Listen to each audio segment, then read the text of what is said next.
Good morning students. जैसा कि मैंने आप लोगों को पिछले वीडियो में स्टेट गवर्नमेंट है ना और स्टेट गवर्नमेंट के पावर किस तरह डिस्ट्रीब्यूट होते हैं, लेजिस्लेटिव असेंबली, लेजिस्लेटिव काउंसिल, ये इन सब चीज़ों के बारे में है ना पढ़ाया था। अब हम बात करेंगे लेजिस्लेटिव असेंबली, विधानसभा के बारे में हम डिटेल से पढ़ेंगे।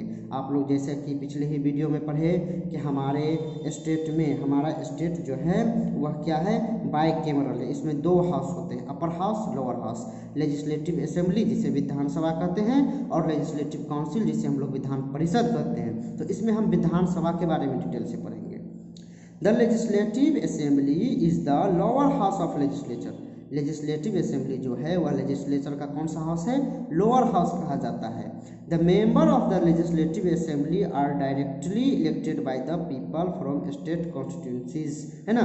और इसका चुनाव कैसे होता है, तो हम लोग इसको डायरेक्ट चुन के भेजते हैं। अभी आपका जो है ना विधानसभा क्षेत्र से आपकी जो है ना लेजिस्लेटिव कॉन्स्टिट्यूंसी होगी, इनसे क्या होगा, विधायक खड़ा होगा। आप जिसको वोट देंगे, जिसको ज़्यादा वोट मिलेगा वह जीत जाएगा और वही जाके विधान परिषद में बैठता है।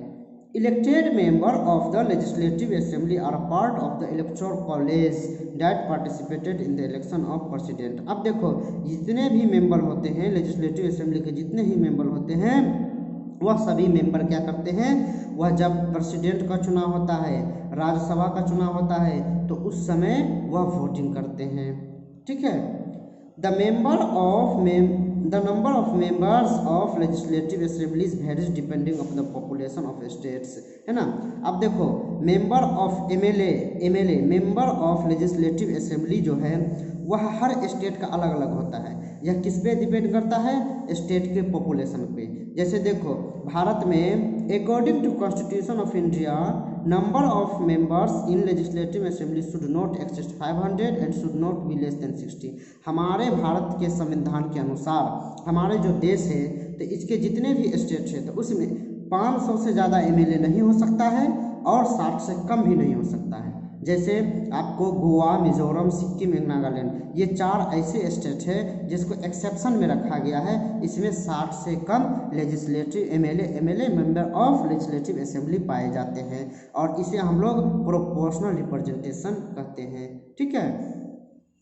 The speaker is the presiding officer of the legislative assembly. और लेजिस्लेटिव असेंबली वो जो असेंबली होता है जो स्टेट में लगता है उसको कौन संचालन करते हैं, तो स्पीकर संचालन करते हैं। ठीक है। He is responsible for carrying out meeting debates peacefully. अब उसका काम होता है कि सभी दल के नेता को बुलाकर मीटिंग कराना, कोई बात पे डिबेट कराना, शांतिपूर्ण ढंग से इन सब चीज़ों को कराना, यह किसका काम होता है, स्पीकर का काम होता है। The speaker can take action against other member. अगर कोई मेंबर गलत करता है ना, तो उसके खिलाफ वह जो है सो क्या ले सकता है, कोई एक्शन भी ले सकता है। जैसे उसको सदन से बाहर कर दिया, कुछ दिनों के लिए उसको डिबेट से बाहर कर दिया गया। A deputy speaker presides over the assembly in the absence of speaker. जब स्पीकर नहीं होते हैं तो उसके जगह पे डिप्टी स्पीकर है ना सदन का संचालन करते हैं। Both the speaker and the deputy speaker elected by MLA. अच्छा, ये स्पीकर को कौन चुनता है, एमएलए, है ना। एमएलए जो है जिस स्पीकर को वोटिंग देगा, है ना, जिसको ज़्यादा एमएलए का समर्थन मिलेगा वह क्या है, स्पीकर बन जाता है। ठीक है। चलिए, अब ये आपको लेजिस्लेटिव असेंबली का टर्म 5 साल का होता है। इसकी अवधि कितने साल की होती है, 5 साल के लिए होती है। फिर 5 साल के बाद चुनाव होता है तो फिर जो है ना जो चुनता है, जो जीतता है वह फिर दोबारा जाता है। दो during a state of emergency this term can be extended by parliament. अगर किसी तरह का इमरजेंसी लग जाए देश में तो पार्लियामेंट क्या करते हैं, इस टर्म को 5 साल को बढ़ा भी सकता है ना। चलिए, session. The legislative assembly has at least 2 session in a year. अब देखो अभी पहले पढ़ा ना कि लेजिस्लेटिव असेंबली में क्या होता है, तो किसी भी चीज़ पर बहस होती है, किसी भी चीज़ पे जो है सो वह मीटिंग होता है। तो यह सेशन 1 साल में कम से कम 2 बार चलना चाहिए। ठीक है। Can not be more than 6 month. और दो सेशन के बीच गैप होता है और ये गैप 6 महीना से ज़्यादा का नहीं होना चाहिए। At least 1/10 of member should attend the session. इसमें असेंबली में जितने भी मेंबर होते हैं तो कम से कम उसमें 1/3 1/3 मेंबर को उसमें मौजूद होना क्या है, जरूरी है। ठीक है। Generally in India way have 3 sessions. सामान्यतः हमारे भारत में जो लेजिस्लेटिव असेंबली का सेशन होता है वह 3 सेशन होता है। नंबर 1 है ना बजट सेशन, अगर कोई चीज़ का बजट पेश करना हो, रेलवे का बजट पेश करना हो, अगर स्टेट लेवल पे आएंगे तो हेल्थ का बजट पेश करना हो, और दूसरा मानसून सेशन, और तीसरा विंटर सेशन। ये मेनली 3 सेशन होते हैं। हाँ, एक बात आप लोग को बता दूं, हमारे इंडिया में सबसे ज़्यादा लेजिस्लेटिव असेंबली अगर है तो वह यूपी में है, जिसमें 404 मेंबर हैं। सबसे बड़ा राज्य ना, सबसे ज़्यादा एमएलए वहाँ पे होते हैं, वहाँ के लेजिस्लेटिव असेंबली में होते हैं। कितने मेंबर? 404। और सबसे कम कहाँ? सिक्किम में, जहाँ मात्र 32 मेंबर होते हैं। ठीक है। अब देखो, अब हम लोग पढ़े कि एमएलए है ना, मेंबर ऑफ लेजिस्लेटिव असेंबली को जो हम लोग वोटिंग करके चुनते हैं तो वह जो है ना लेजिस्लेटिव असेंबली में जाके बैठता है। तो एमएलए के लिए क्या क्या क्वालिफिकेशन होना चाहिए, आपके अंदर क्या क्या क्वालिफिकेशन होगा, तब आप एमएलए का चुनाव लड़ सकते हैं। Number 1, candidate has to contest the assembly election of state. वह जो है कैंडिडेट चुनाव लड़ सकता है ना, असेंबली इलेक्शन लड़ सकता है। Should be citizen of India, वह भारत का नागरिक होना चाहिए, है ना। Should be voter in any constituency of state, state के कोई भी कॉन्स्टिट्यूंसी, जैसे हमारे बिहार में 243 कॉन्स्टिट्यूंसी है ना, तो किसी न किसी का वह वोटर होना चाहिए, दैट मीन्स उसका नाम वोटर लिस्ट में होना चाहिए। Should not be less then 25 years, उसकी उम्र 25 साल से कम नहीं होनी चाहिए, है ना। Case of constitutive seat reserve, अगर वह किसी है ना रिजर्व सीट से आते हैं, जैसे SC ST है ना, तो वह जो है ना, ये क्या नाम है, he she should be member of SC ST, तो वह SC ST विधायक कहलाते हैं, है ना। He should not B convicted of any offence, वह किसी जुर्म में दोषी नहीं जो है ना होना चाहिए, या इसको कोर्ट द्वारा सज़ा नहीं सुनाया गया हो, या उसको मतलब 2 साल या उससे ज़्यादा की कैद की सज़ा नहीं सुनाई गई हो। तो एमएलए के लिए ये सब कंडीशन होता है। तो अब हमें ना आप लोग को विधान परिषद, जिसे लेजिस्लेटिव असेंबली कहते हैं, उसके बारे में पढ़ा दिया। अब बात करते हैं legislative council, Vidhan Parishad. The upper house of legislature is called the legislative council, है ना। लेजिस्लेचर का जो अपर हाउस होता है उसे हम लोग क्या बोलते हैं, लेजिस्लेटिव काउंसिल कहते हैं। The size of legislative council is depend on the total strength of legislative assembly, इसकी जो साइज है, इसमें कितना मेंबर होना चाहिए, वह किस पे डिपेंड करता है, नंबर ऑफ एमएलए पे।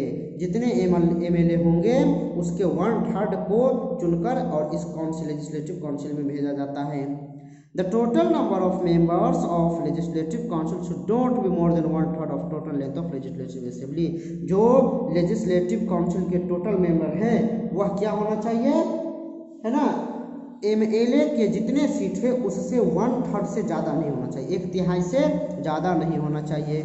It should not be less than 40 unless approved by the, है ना, वह उस जो लेजिस्लेटिव काउंसिल है उसमें 40 से कम मेंबर नहीं होना चाहिए। अगर पार्लियामेंट उसको है ना अप्रूव करके भेज दे तो कोई बात नहीं है। The legislative council is partly nominated and partly elected. अब जो है लेजिस्लेटिव काउंसिल जो है उसको हम लोग जनता चुन के नहीं भेजते, अब एमएलए क्या करते हैं, चुनते हैं। सभी पार्टी के लोग अपने अपने तरफ से खड़ा करेंगे, जिसको ज़्यादा वोट मिल गया वह जो है सो ना एमएलसी का मेंबर बन जाता है। Some members are indirectly elected, कुछ मेंबर होते हैं जो इनडायरेक्टली है ना नॉमिनेट किए जाते हैं और उसे चुना जाता है, they are called member of legislative, और ये सब जो है member of legislative council MLC कहलाते हैं। The member of the legislative assembly elect 1/3 of member of legislative council, यह जो है लेजिस्लेटिव काउंसिल के जो मेंबर है वह लेजिस्लेटिव असेंबली के 1/3 होते हैं। The member of local bodies elect another 1/3 of member of the council, जो लोकल बॉडीज होते हैं वह 1/3 मेंबर को चुनकर भेजता है। Teachers of secondary school who have taught for 3 or more years elect 1/12 member, है ना, जो सेकेंडरी स्कूल के टीचर से है ना वह कह सकते हैं उसको 1/12 मेंबर को चुनने के लिए। Graduates of 3 years standing also elect 1/12 member of council, जो 3 साल का ग्रेजुएशन किया है वह भी क्या कर सकता है ना मेंबर ऑफ काउंसिल को चुन सकता है, 1/12 मेंबर ऑफ काउंसिल को चुन सकता है, the remaining 1/6 member of council nominated by government, और जो 1/6 बच जाते हैं वह गवर्नमेंट उसको नॉमिनेटेड करता है। These members are chosen from famous people in various field like art, है ना, ये जो है ना गवर्नर को जो मेंबर चुनने का है ना अधिकार है, वह जो है क्या होता है ना, वह जो है किसको चुनेगा उसमें, तो जो आर्ट में, लिटरेचर या किसी भी फील्ड में फेमस आदमी होगा उसको चुनते हैं, ठीक है। अब टर्म कितने साल का होता है, तो legislative council is permanent house, यह परमानेंट हाउस कहलाता है ना। 1/3 of its member retire every 2 years, हर 2 साल पे इसके 1/3 मेंबर रिटायर हो जाते हैं। It's session is never disclose, है ना, डिसॉल्व, इसका सेशन कभी बंद नहीं होता है, हमेशा चलता रहता है। Etch member of the legislative council serves a period of 6 years, है ना, और इन लोग का जो टर्म होता है वो 6 साल का होता है, वह 6 साल तक उसमें रह सकता है, ठीक है। Qualification of member of state legislature, अब देखो स्टेट लेजिस्लेचर जो है उसके मेंबर होने के लिए क्या क्वालिफिकेशन होना चाहिए, तो वही सबसे पहले should be citizen of India, Bharat के नागरिक होना चाहिए। नंबर 2 उसकी उम्र 25 साल, है ना, 25 साल फॉर एट असेंबली, है ना, लेजिस्लेटिव असेंबली के लिए 25 साल या उससे ज़्यादा होना चाहिए, जबकि लेजिस्लेटिव काउंसिल के लिए 30 साल या उससे ज़्यादा होना चाहिए, है ना। Should not hold any office of profit, और वह कोई प्रॉफिट का ऑफिस नहीं चलाता, जैसे कोई बिजनेस है, कोई चीज़ है वह नहीं चलाता हो, और न ही गवर्नमेंट ऑफ इंडिया में या स्टेट गवर्नमेंट व जॉब में के पोस्ट पे हो। Should not B unsound mind, है ना, और द प्रोक्लेम्ड क्रिमिनल, वह जो है ना मतलब उसका माइंड डेवलप होना चाहिए, अनसाउंड माइंड नहीं होना चाहिए, या फिर क्रिमिनल एक्टिविटी उस पर नहीं होनी चाहिए, कोई क्रिमिनल केस नहीं होना चाहिए, है ना। Should not B convict in the case, किसी भी केस में उसे सज़ा नहीं सुनाया गया हो, या किसी भी केस में उसको पेंडिंग केस नहीं हो, तो ये सब कंडीशन होना चाहिए, क्वालिफिकेशन होना चाहिए मेंबर ऑफ लेजिस्लेटिव काउंसिल और लेजिस्लेटिव असेंबली दोनों के लिए। अगले वीडियो में हम बात करेंगे, है ना, लॉ, कानून स्टेट में कैसे बनता है। अभी तक के लिए इतना ही, thank you very much, good bye to.